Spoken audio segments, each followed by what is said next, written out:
Welcome back to Bluebonnet News, Headlines, and Heartlines. I am your host, Vanesa Brashier, owner and publisher of Bluebonnet News. Today, I'm sitting down with Liberty County Clerk Lee Haidusek Chambers. She's a good friend of mine. Hello.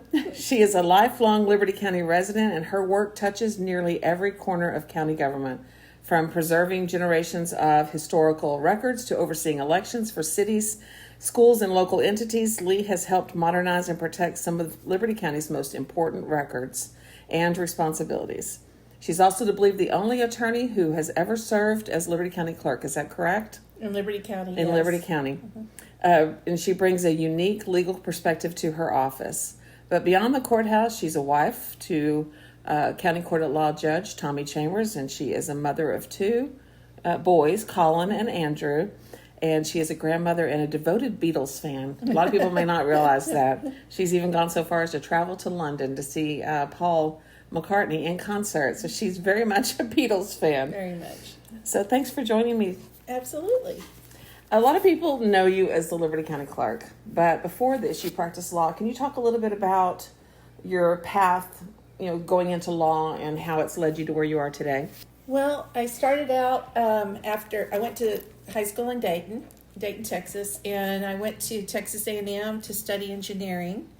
But during the summer, while I was in college, I worked for a law firm in Beaumont as a summer job, and I absolutely loved it. I found it fascinating, and I thought, well, I'm going to go to law school and be a patent attorney. So I got my engineering degree, and I worked in the computer industry for a couple of companies, mainly Hewlett-Packard. And then I finally decided it was time to go to law school, and I went to law school at SMU in Dallas. And I did study patent law and copyright law, but what I was really good at and got some recognition for, including the law review, was appellate work, criminal appellate especially. It seems I had a tendency to do really well in those areas, so I started doing that work, and then it just kind of grew into an appellate practice. So I never quite got to be that patent attorney that I started out to be, but I got to do a lot of appellate work. And I think I'm the only lawyer in Liberty County that's been all the way to the U.S. Supreme Court. So That's I have kind of I have a quill pen. Yeah. So, which is really nice. But I really do. I love appellate law. How do you believe that your legal background has served you in the role of county clerk? Well, the county clerk has to be compliant with a lot of code, a lot of statutes, and everything from property code to estates code to criminal code, criminal procedure, civil procedure. Oh my goodness, elections law, states code. Did I say that one already?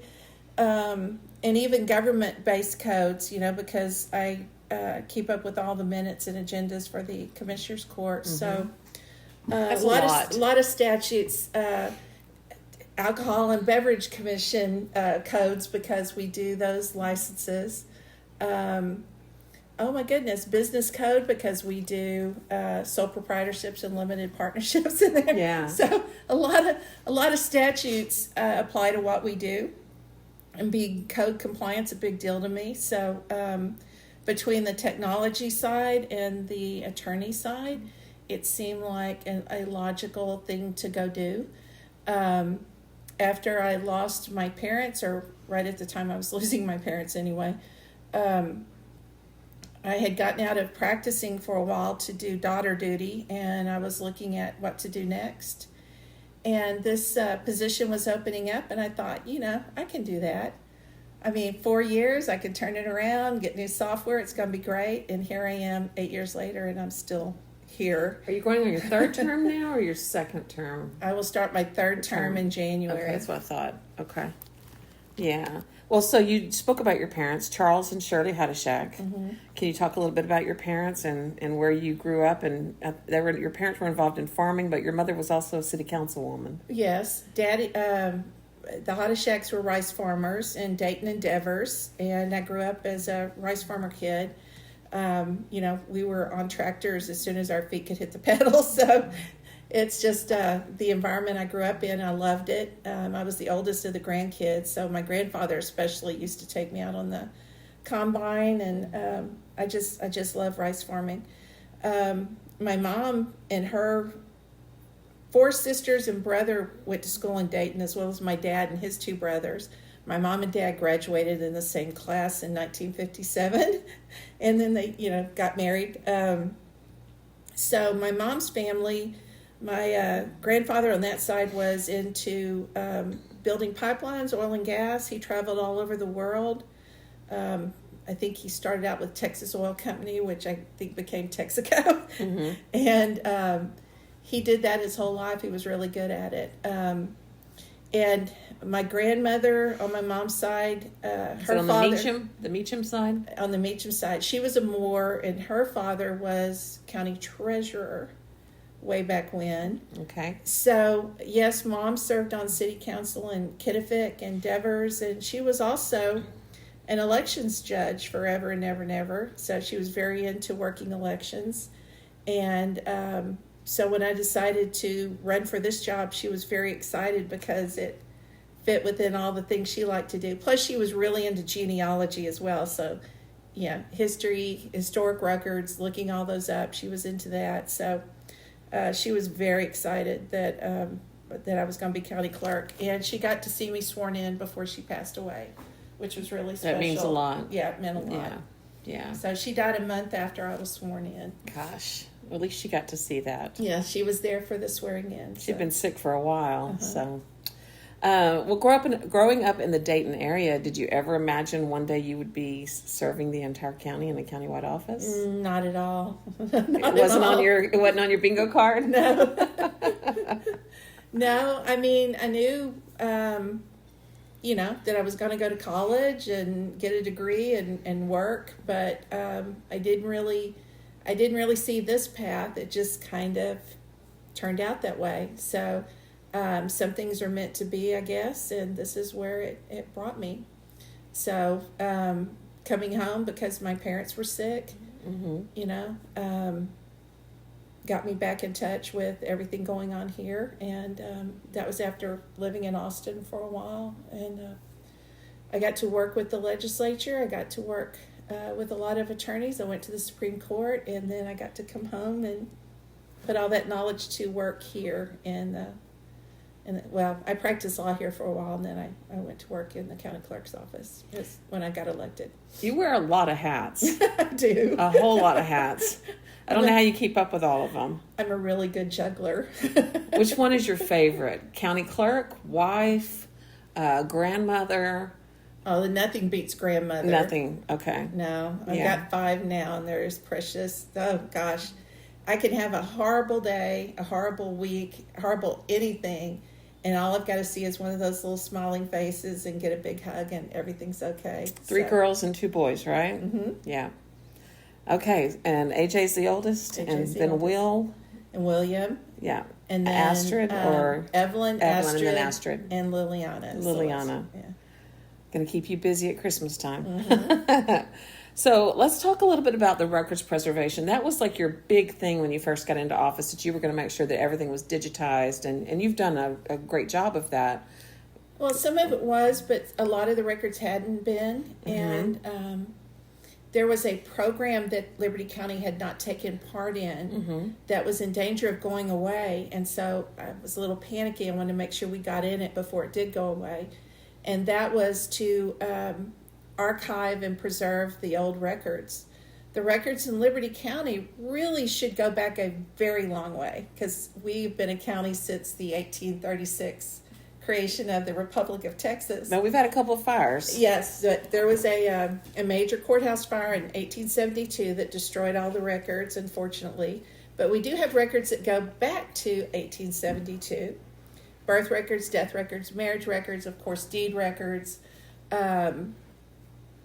commissioner's court records, and they're brands. Brands, yes. Yeah, the brands is one thing that people probably don't realize. But they're all handwritten, so they were becoming very yellowed and faded and torn and fragile. Yes, very fragile. So they needed to be treated and restored, and they do it just like an art restoration. They treat the paper very carefully, get all the acid out off of it. They do a high resolution scan of it for us, and then they put it in a special sleeve that protects it from light and dust and all of that. So now everything can be searched online? yes. And you don't have to bring out the paper books? Yes. Yeah. We still have some that they have scanned that we haven't uploaded yet, but that'll be done within the next year. It's just a scheduling thing at this point, but we have a lot of records that are ready to go online and be available that haven't been, This was paid for through grants? Or No. would it come from the money that you collect? You were able to use part of it to do preservation? Yeah, there's a special $10 that we collect that's just for archiving. Can't be used for anything but archiving. And so we've been collecting that since 2020. I guess it's been 2020. Summer 2020 is when we started. And luckily, with all the growth in the county, we've collected a lot of money, so we've been able to move pretty fast. And we've got, I know, all of commissioners done, all the birth and death records done, the marriage records, a good chunk of the deed records are done, deeds of trust are done. I mean, we could just keep going through the list. Most of the special books we've gotten done, we're just finishing up the deed records at this point. Some of these are very detailed, like they wrote about what they were, the sentences that people got, or how they were fined, or that was the sheriff's books. Yeah. It's a lot of minutes from a lot of hearings. Probate records especially are very important, and those are in the county court minutes. So we have those going way back. Commissioner's Court, of course, is very important. We have those going way back. It's it's very interesting to read descriptions of county roads when they were creating them, because it was like start at Joe's barn and go down to the old hayfield or something. Yeah. I mean, things that aren't even there anymore. But landmarks. The descriptions are very interesting, and it's wonderful to go back and look at who got elected 100 years ago for whatever position. There's just lots of wonderful information in there, and every now and then you'll be looking through and you'll find a name and you'll go, oh wow, that was my great grandmother, or somebody that you knew. Yeah, exactly. So it's pretty fun to dig through those old books. Yeah, and they're irreplaceable. Absolutely. Yeah. So what is it like handling a document that was handled 100+ years ago? Oh, I'm terrible. People try to touch them. I'm like, don't touch it. Don't touch it. Yeah. White gloves. Let's put the white gloves on before we touch them. Yeah. No, there's just a lot of them. We want to make sure that we get them scanned and preserved before we lose them. Right now, the ones I'm most worried about are photostats. So they're like a photo negative. The background is black and the lettering is white. The problem is the black background is fading, so it's becoming gray and lighter gray to the point where you can't read the white lettering. Yeah. And so we need to get those done before we lose those completely, because they'll become unreadable at some point. So those are the ones that we're starting to do now, are the photostats. Well, after the photostats, what's left? Just whatever we deem needs further preservation.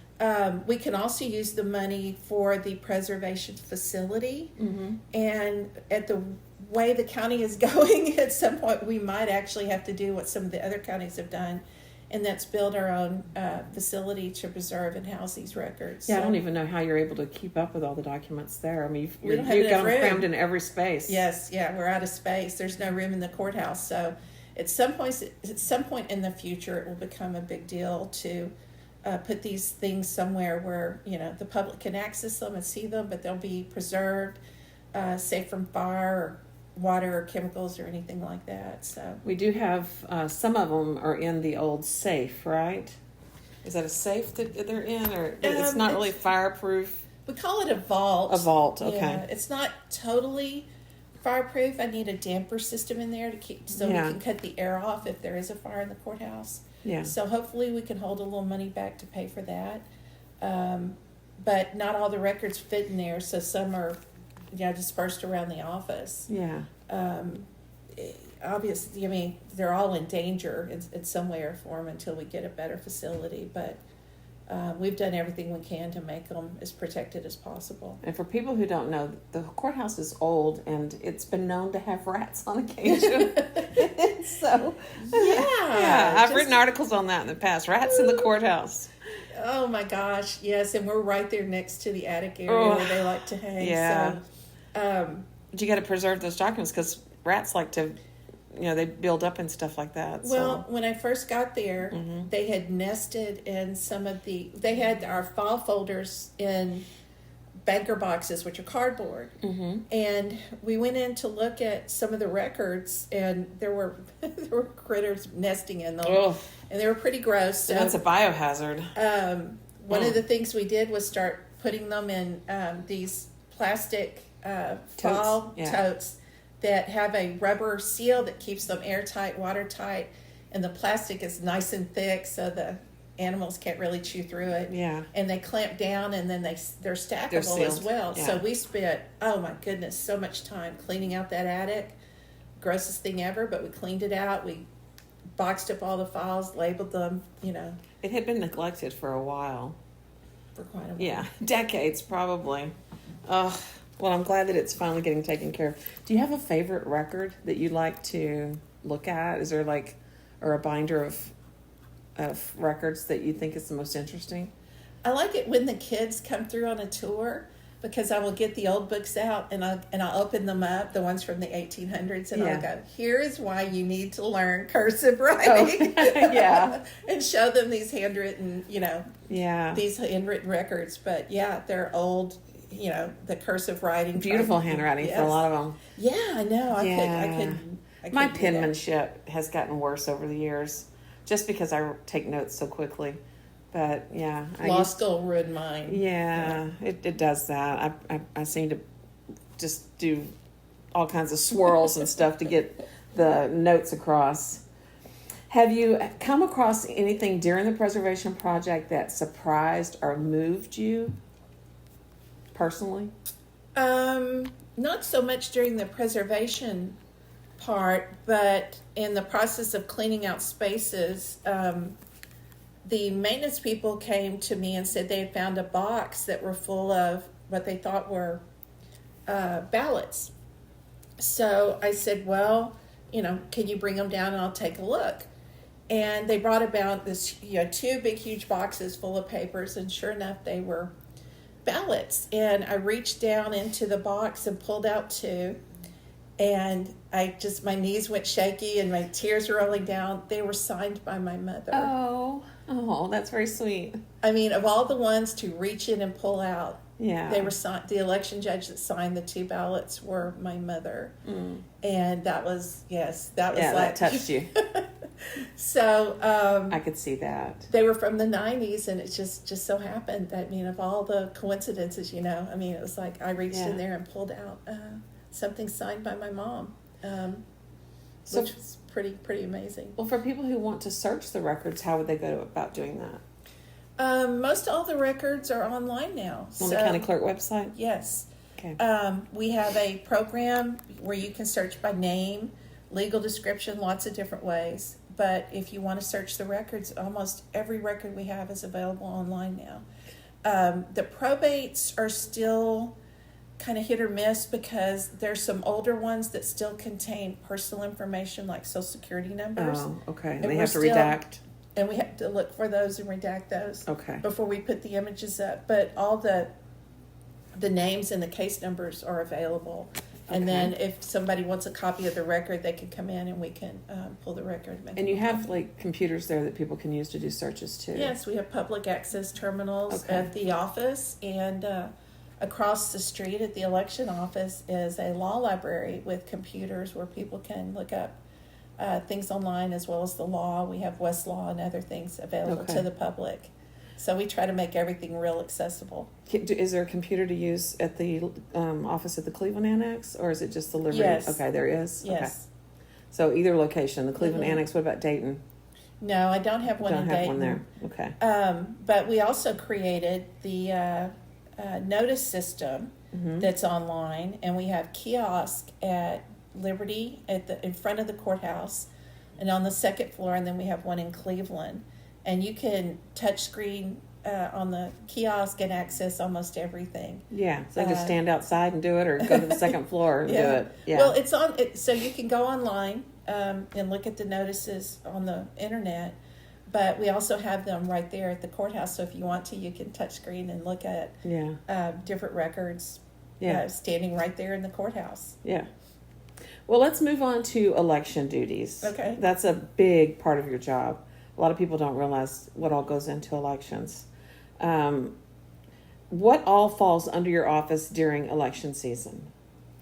Well, we do everything. We are not at this time doing voter registration. That's being done by the tax assessor collector. Mm-hmm. But we do all of the elections planning. We create the ballots. We actually conduct the elections. We do the canvassing. We keep the records, all of it. We upload data to the Secretary of State, the whole thing. So from beginning to end, I mean, we're handling the election process. We train all of our poll workers. We pay our poll workers, etc. Mm-hmm. So a lot of elections. I guess water districts, city, school. Well, obviously we do the big ones. Yes. You know, like general elections. Every 4 years we have a presidential. In the intervening 4 years we have the state, which is what we're doing right now. Which is so the governor, lieutenant governor, all the statewide races are up, as well as county races. Mm-hmm. There are county races that happen they're in even numbered years. So this year, some judicial races, commissioners, obviously county judge, me, the district clerk, a lot of the JPs are up, this time. Now, not all of them, most of them have already gone through the election process. Yeah, you were unopposed. Right. Yeah. So we have some that are in a runoff that they will start voting next week. Yeah, we have a runoff at the end of this month, May 26th? May 26th, but they start voting on Monday. Okay. For early voting. Next Monday. I guess 18th. That's the 18th. Mm-hmm. And then I guess it's going to be the race for the new congressional district. Yes, that's one of them. Yeah. There's a Democratic runoff that's got 3 statewide races, lieutenant governor, attorney general, and state board of education, place 7, which is what we're under. The Republican runoff, however, is much bigger. There's like 10 races, depending on where you live. U.S. Senator is one of them. Congressional District number 9, which is a new one for us. We used to be at 36, and they just moved us to 9. That's the race with Briscoe Kane and Alex Mueller. Yes, that's a runoff. Attorney General is a runoff. Mays Middleton and Chippewa. Yeah. Railroad Commissioner, Court of Criminal Appeals, place 3, 75th District Judge, and then more locally, County Commissioners, Precinct 2 and 4, which is Greg Arthur's, which is a big area kind of east of the river. But it includes the north side of Tarkington. Yes. Yeah. Part of it. North side of Cleveland and Tarkington area. And then goes around, covers Hardin. And then the other one is... But Precinct 4, that one's not. Yeah, I guess Precinct 4 is a runoff. That's Gerald Kollerick and John Hedrick. Yes. And then Precinct 2 will be Greg Arthur and Wade Brown. Wade Brown, that's correct. And then, of course, we have JP Precinct 5 that has a runoff. It's the Tarkington area. Yes. And those are new people running for that position. That's Joe McAnally and Joe... What's the other one on that one? Do you remember that one? Oh, I'm sorry, Joe, that I forgot. I'm so sorry. You'd think I'd have it right off the top of my head, too. The other one that's on there is, surprisingly, is Republican County Chair. Oh. So there's a runoff for that. That's right. I forgot about that one. Mm-hmm. That one's down to Craig McNair and Ryan Taylor. Ryan Taylor, okay. Yes. Yeah. So everybody needs to get out.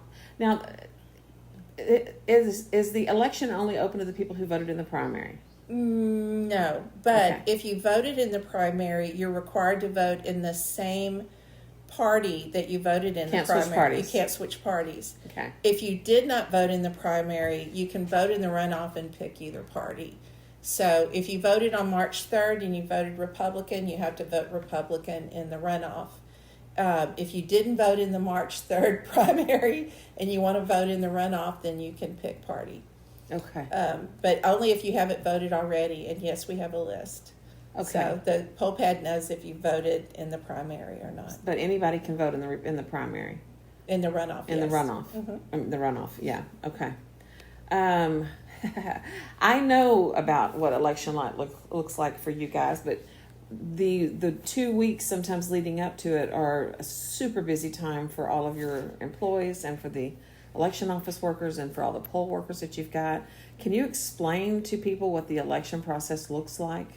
Well, the equipment is the key to what we do. When I came in, we were pre-printing ballots, and that wasn't working out too well. We went to a print-on-demand system so that people are still voting with paper ballots, but we don't actually print the ballot until they check in. Yeah. So it takes a little bit more time to print it, but we know they get the correct ballot, and we don't have to worry about whether we ordered enough or too many or wasted, Yeah. So to do that, though, requires printers, machinery, and those big white cases are incredibly heavy, and they have to be programmed and tested multiple times throughout the process. And then, of course, there's scanners that read the paper ballots. Now, we don't use the kind of machines that, you type in your vote and it registers the vote. We don't do that. Yeah. It's just like high school when you filled in the dots on a Yes. test and ran them through a scanner. That's exactly the way we count votes. Scantron. Yeah. Scantrons, and they don't have the ability to change anything. The only thing that we watch them for is to make sure that, sometimes people will accidentally touch the paper and then go below it and fill in the dot, and the little touch on that paper will actually register as a mark.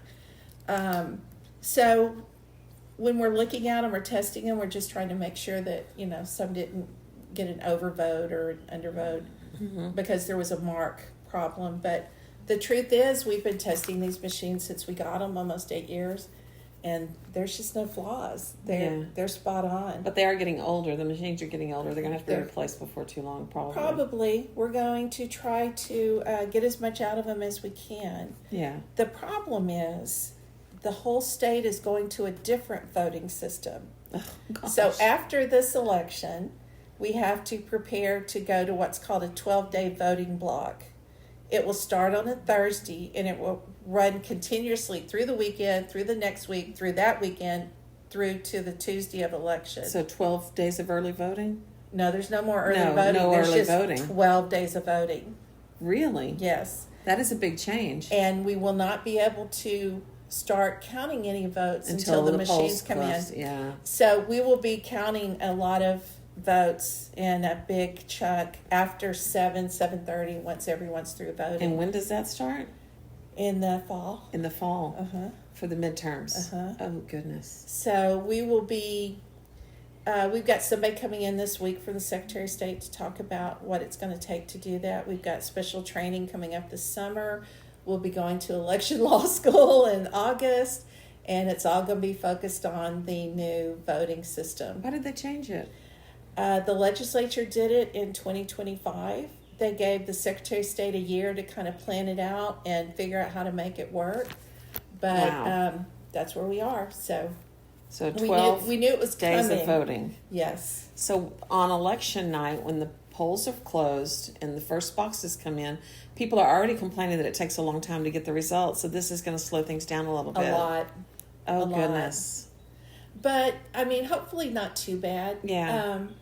There's some other things coming up that we may be able to do that can help. Our county really desperately needs to do redistricting again. Mm-hmm. The Secretary of State has brought it up to my attention a couple of times that we're not, we've got too many people in some precincts and not enough in others, and it's unbalanced, and we need to redraw them. Even though we just did it right before, with the we census. did it in 2020. Yeah, the census. But because of the growth Yeah. and the focused areas of the growth, it has caused it to become very unbalanced. The big areas would be Cleveland and Dayton, Well, I think. actually, our largest voting box at this time is Colony Ridge. So, okay, that's what I meant, but the Cleveland area. Yeah. Yes, yeah. The weird thing about that one, though, is they have a very low voter turnout. But as far as number of registered voters, they're the biggest Well, that might be box due to... now. And they weren't that way when we Right. did the redistricting. So, Well, the people out there it's a variety of people out there, but I would say probably on that one, there's probably a lot of illegal immigration out there that they may not be able to register to vote. they cannot vote. No, they cannot vote. You have to be a citizen. You have to have identification, especially a driver's license. You have to be able to bring in photo ID to even, sign in to vote. We're very particular about that. But no, they have a fairly large number of registered voters in that box. So with the laws changing with the 12 days of voting, are our voting locations, the primary ones, still going to be Hartel Building? I mean, we're going to have 4. We don't know. You don't know yet. We don't so know. That's subject to change? Yes. I mean, that's why once we get this runoff out of the way, what we'll be focused on is what it's going to take to implement the 12-day voting block and how it's going to work and how we're going to implement it. So there'll be a lot of information coming out as we move forward. But yes, it's a very big deal. And statewide, everybody's dealing with it. So that'll be a big adjustment. A very big adjustment, yeah. Well, I will be down there getting the election results as usual. So people don't understand how stressful it is for you on those election nights when all the boxes are coming through and you've got all that stuff going on. It's pretty intense for a little while. There's so many checks and balances built into it. Yeah. So when the voting machinery comes in, we have to check all the paperwork, all of the tabulation slips that are coming through. We check the poll pad numbers against the printing machine numbers, against the scanner numbers. Yeah. And if they don't match, then we start digging into it, trying to figure out what happened. Mm-hmm. And there's a number of things could happen. Somebody might have spoiled a ballot. Sometimes people will come in and they'll have to vote provisionally for whatever reason, and they'll get frustrated and they'll walk out, and we'll be, So they'll have a check-in but no vote. No vote. Yeah. Any number of things can happen on an election day that might throw our numbers off a little bit.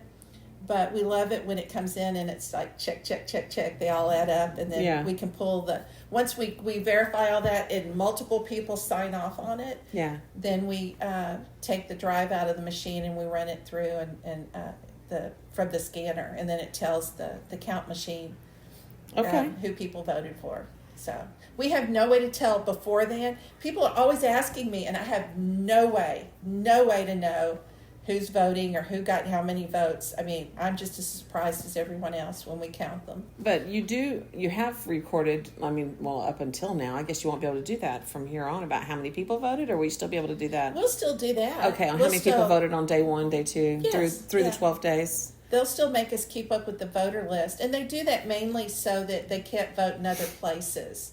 So the Secretary of State makes us upload the list so that, somebody can't vote here and try to go vote somewhere else.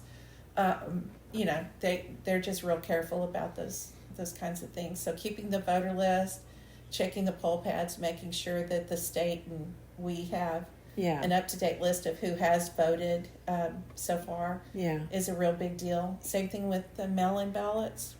We keep an updated list on that. That way, if somebody, tries to go in and vote and we know they've already got a mail-in ballot, they're going to stop them right there, unless they have the ballot with them to turn in.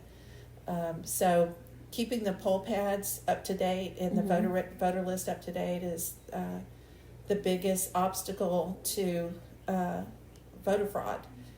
That's how we keep people from trying to mess with the system. So, well, are they doing away with a lot of the mail-in ballots? Or is that something that they're trying to veer away from? I don't think so. But again, it's subject to change? Yeah. That bill, when they first started working on it, was 300 pages long. And they got it pared down to 100, but it's a huge bill. And there's a lot in it and a lot of big changes. So, it's going to be interesting to see how the implementation of it's going. I'm assuming we're going to continue to do mail-in voting as we always have. Most of the people that take advantage of that are, elderly people who can't get out and get around, and so mail-in voting is a big deal. But even that has a lot of checks and balances involved with it. Signatures especially. We track the signatures across the voter registration to the application to the signature that comes in with the ballot. We even check, prior years if they've voted by mail. We have a committee of people, and that's what they do is they sit there and they look at the signatures. There's multiple of them. They compare notes, and they decide if it's a legit, submission or not. And then based on their decision, we will or will not count those mail-in votes. How do you ensure that? I know that you've got cameras stationed in the elections building on election night, so people can watch everything happening in real time. It's another state law. Yeah, it's another state law. We're law. required to live stream it the whole time. Yeah. That the election is going on. So how do you maintain transparency beyond that? Everything. I mean, they're all public records. People ask for information, and we provide it. It's a lot of information, but we put it out there. Yeah. The webpage has a tremendous amount of information on it. I use it frequently. Yeah, some people are like, I don't like having my name on there, and I'm like, really sorry, but that's rules. We have to tell people who's voted, and so posting it and sending it up to the Secretary of State's a big requirement on us. But we post notices of where the locations are, the times. We put it in the paper. We put it out there the best we can. Yeah.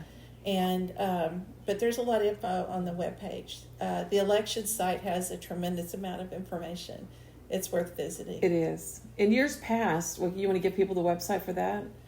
Right now, it is.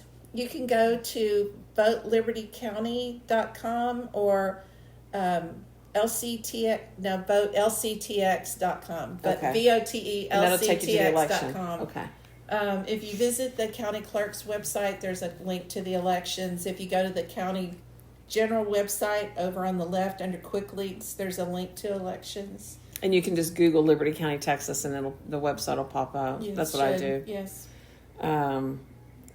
Election integrity has been a real concern in the years past, especially with some of the stuff that went on in other states. Is there any reason for people to be concerned about that here in Texas? No. I mean, I think in the last election, there were some questions about the ES&S equipment. We don't use that. We use HART. We use print-on-demand paper ballots. It's about a tamper-proof of a system as they've got. We've gotten extremely high ratings for that. It's a harder system for my staff and the poll workers to use. It'd be much easier to have a setup and have everybody just go vote, but we don't do that. We handle the paper.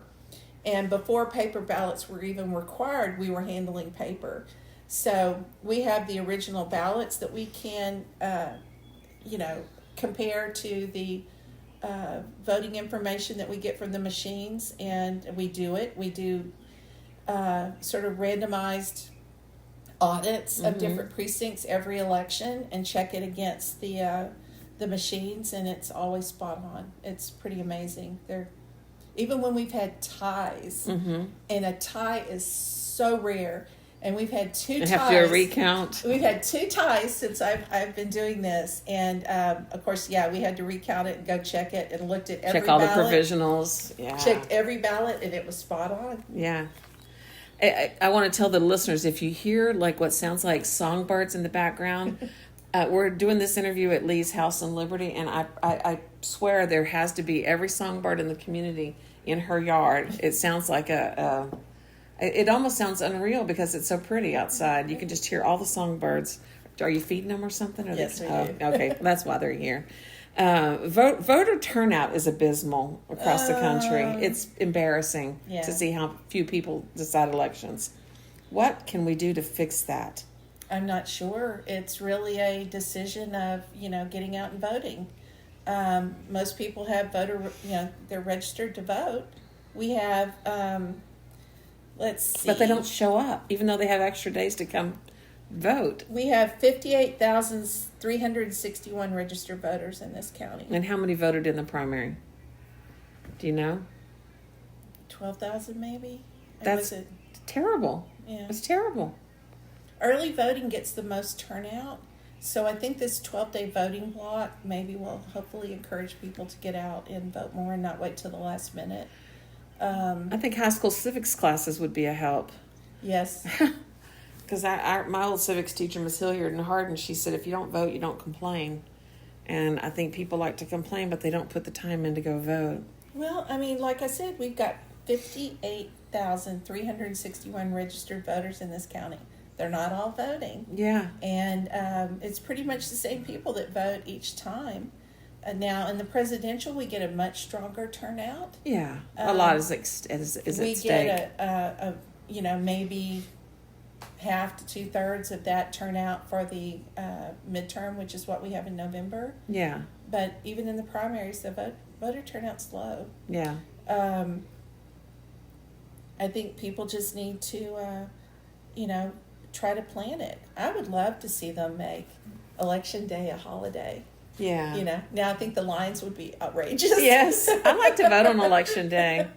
But, it's hard to get out. It's hard to get out of the house and go vote on an election that only has one thing on the ballot, though. You're like, oh. Yes, exactly. Yeah. But that one thing matters. It does matter. School board matters. Yeah. City council positions matter. So, yeah. But, like the Cleveland school board races, it was decided by just a few hundred people. Yeah, a very low turnout. Cleveland is normally one of our strongest boxes. Yeah. And they just did not have a big turnout. Yeah, just a few hundred people showed up. Now, on the big elections, like the one we have in November, we usually try to put double check-ins so that we can move the lines quicker. One of the things why they're pushing us to redistrict and make our precincts a little more equal is that you don't have a location where 30 people are voting, but another location, down the highway where 3,000 people are voting. Mm-hmm. Some way we could make it a little more even. But it's going to be tricky getting all those locations. Well, yeah, and most of them can't hold a high volume of voters. Well, so a lot of them aren't going to they're not going to want to be open for 12 days. Well, that's going to be the tricky part. Because, like the churches that are hosting it, they're not going to want you to use their fellowship halls or their buildings for 12 days in a row. Even the civic centers and community centers. They've got events. They've got events and stuff. It's going to impact a lot of people. It's going to require a lot of planning ahead of time. Yes. It's a scary prospect that we're having to convert to this system. And there may be people running me out of town with pitchforks. They may be frustrated. But I swear to God, it's not me. It's not me. It's the state. It's the state. It's the state. We're doing what they're telling us to do. You have no choice. Or the Secretary of State would be on your case. Yeah, call Janice Holt. Janice Holt. Call your state rep if you don't like it. State senator, because that's where it's coming from. So, but no, that's where we're going. So that's... Yeah. We're going to move to some fun questions now, y'all. Okay. So what's something that people may not know about you outside the courthouse? Well, I like to draw and paint. That's been kind of my thing since I was a little kid. Mm-hmm. I took a lot of art lessons, and I'm really into oil painting and watercolors and stuff like that. I don't do it very often, and I don't give it to very many people, but yes. Yeah, it's very personal. Yes, it is. It's kind of like me with my poetry. I used to write poetry, but it would be like very few people got to see it because it was just very personal. And it usually was triggered by something going on in life that, you didn't want to share with everybody. Well, I remember in high school, it was like, do you go and major in art or do you go and major? Because I was really good at math, too. Yeah. And some local Dayton people convinced me that I need to go study engineering. Yeah. Which I love. I love being a problem solver. But I love art, too. Yeah. So art's a real, Spelling an English nerd here. Yeah, imagine that. Spelling in English. People don't know that you're a huge Beatles fan. I love the Beatles. When did that start? When I was 5 years old, I think, my grandmother bought me a stereo, and she said I could buy 2 albums. And I remember we were like at Kmart or somewhere, and I looked in and I got a Beatles record. Yeah. And I think the other was the Monkees, but I've Hey, I think with the Monkees. I've probably bought every Beatles record in every format it's ever been in. Yeah. From albums to 8-tracks to cassettes to CDs to streaming online. I just love. And the thing is the Beatles are so. I mean, there is a Beatles song for every event in life, practically. Well, you showed me one this past weekend of one that I had never heard before. What was that one called? Which one was the one it? that Paul wrote for while he was with the Beatles, but then he didn't record it until the Junk song. The what is it called? Junk. Yeah. Yes, that was out. We went to an estate sale this weekend, y'all. So it turned out to be junk at the estate sale. So we had a good laugh about that afterward. It was a terrible estate sale. It was not local, thankfully. We have some good estate sale people locally, but this one was out of town and it was terrible. But so we were listening to the song Junk on the way home and laughing about it. What is your favorite Beatles song? Probably, it's an odd one, but it's Ticket to Ride. Really? Yeah. Ringo's drumming is fantastic in it, and I just love that. I'm not sure he was ever a fantastic drummer. No, he is. Okay. He is. There's a, whole syncopation. He has his own there. style. Yes. Yeah. But Ticket to Ride, I don't know, ever since I was little, that's been like one of my favorite songs. So. Yeah. I used to sing When I'm 64 to my children when they were younger. Will you still feed me when I'm 64? Is it 64, right? Yes. Because that's when I saw Paul McCartney was for my 64th and dang birthday. it, I'm getting close to that. I have to start singing it to him again. If you could have dinner with one Beatle, who would it be? And why? Probably Paul McCartney. Yeah. He's survived the longest. He's got a lot of memories there of all of them. John was pretty interesting, though. John was, he was different and, very eclectic. And, but, I don't know. Paul, Paul definitely has the widest range of musical types with regards to the Beatles, from very traditional to very experimental. Yeah. And he's gone on since then to do a lot of stuff too and preserve Beatle records and even releasing the things from the sessions. The different versions of the songs from the sessions and everything. So I've really enjoyed listening to his progress even beyond the Beatles. Yeah. And he's a very interesting person, so I think I would enjoy. Did you ever watch that film called Yesterday? I think it's from 2019 or something. Yeah. That was good one. They had an alternative ending where John was still alive or something, I think, at the end. And, I wish they all were. Oh, yeah. Yeah, we've lost 2. Still 2 left. But, everybody's getting older. These are the rapid fire questions, and you just have to answer these with just a quick answer. You ready? Okay. Okay. Early bird or night owl? I know this one. Night owl. Yes. She and I have this in common. Favorite Liberty County tradition?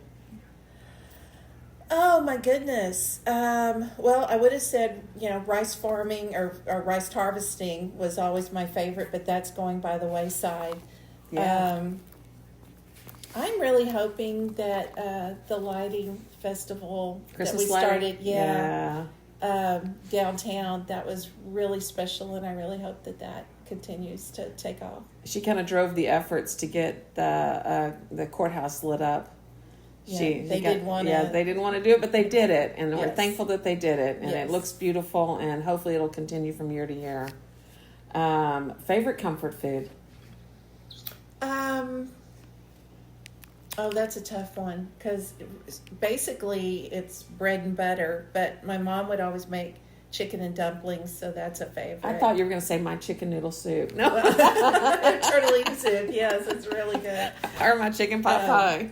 Yeah, Mom would always make me chicken and dumplings. And, but there's nothing better than hot bread right out of the oven with butter on it. See, I don't eat bread very much.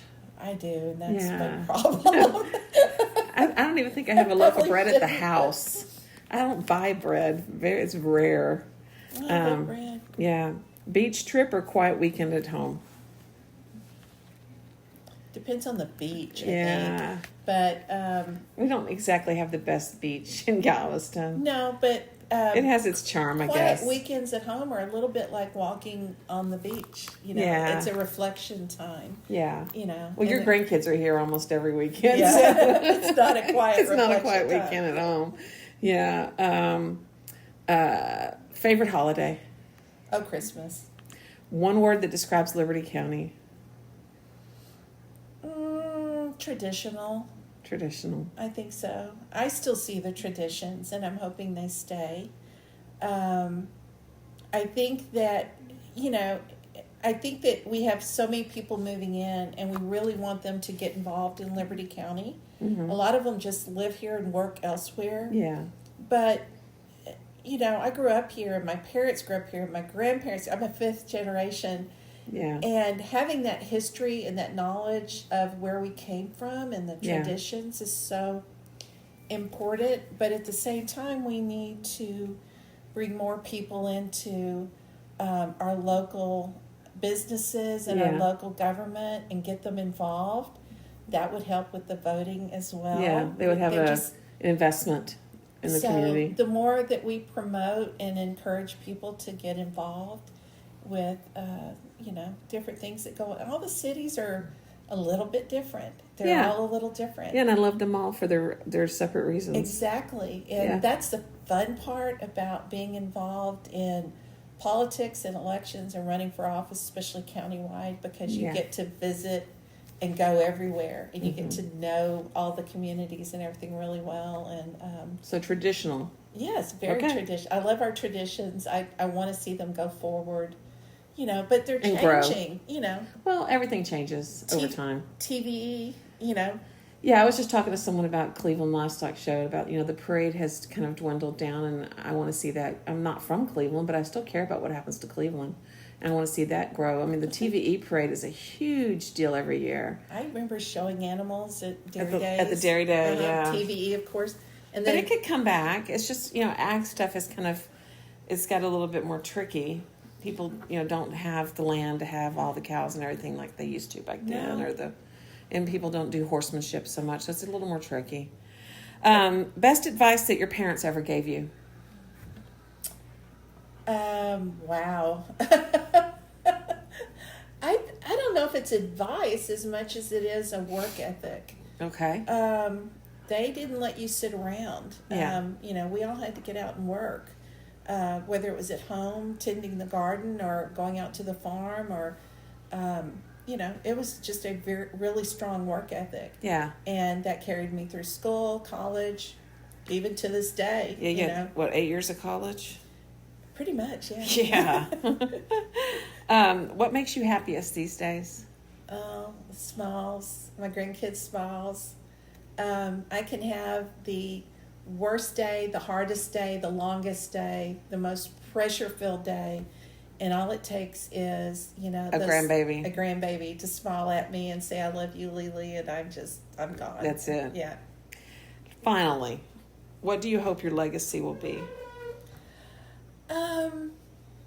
Well, I've done a lot of changes in a very short amount of time. Yeah. I think that those will stay on. I think the archival project is a biggie. Yeah. And hopefully that will stay on, and that people will appreciate that in the future. I think that moving our elections and everything towards a technology-based system, but then again holding on to our traditions, Right. like our paper ballots. I hope that they appreciate that, and it's a little bit unusual because we haven't had a lot of married elected officials in this county. I think some people are going, "Ooh, how does that work?" But it does, because we're very committed to our jobs. Mm-hmm. And Tommy just walked in the door. I did. And just walked out very quietly. He was trying to creep out.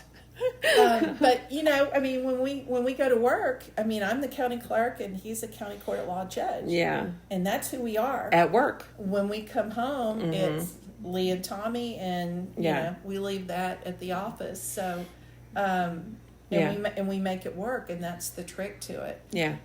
There's nothing, happening behind the scenes where we're plotting or planning. It's actually just the opposite. Yeah. I mean, we're extremely professional. Clear lines. Yes, very much so.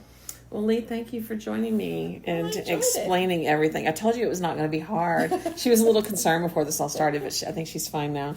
I just wanted people to understand all the work that goes into your job and the heart that is behind it. I don't think a lot of people realize that. So I want to thank you. I have to say this. Mm-hmm. I have great staff. Mm-hmm. I've got a big staff. I don't think people realize how many employees I have, but they're all very different, very unique, and they all bring something to the table that makes the office flow.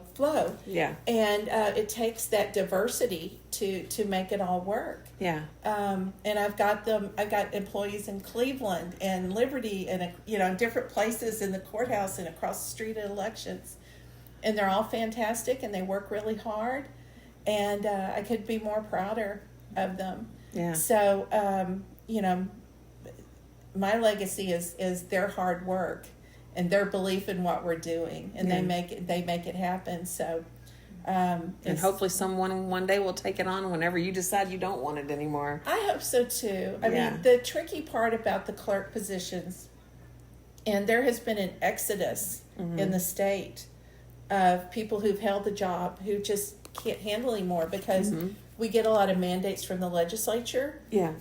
They put more work on us every year. That's where your law degree comes in handy. Yes, it does. But like, for instance, in Galveston County, the county clerk down there is a man, and he has a law degree. The district clerk in Fort Bend County is an lawyer. Attorney. Yes. Yeah. So there's more and more of us, and we influence some of the other clerks around the state. So. And it might get more and more that way as time goes on. Yeah, I mean, they need to realize how much we handle. Yeah. And what it takes to do these jobs. And it's a tremendous amount of work. And, a lot of modernization going on right now with regards to, record keeping and all of that. So. Well, thank you for joining me. And to the listeners, thank you for joining us for another episode of Headlines and Heartlines, and we will see you next time.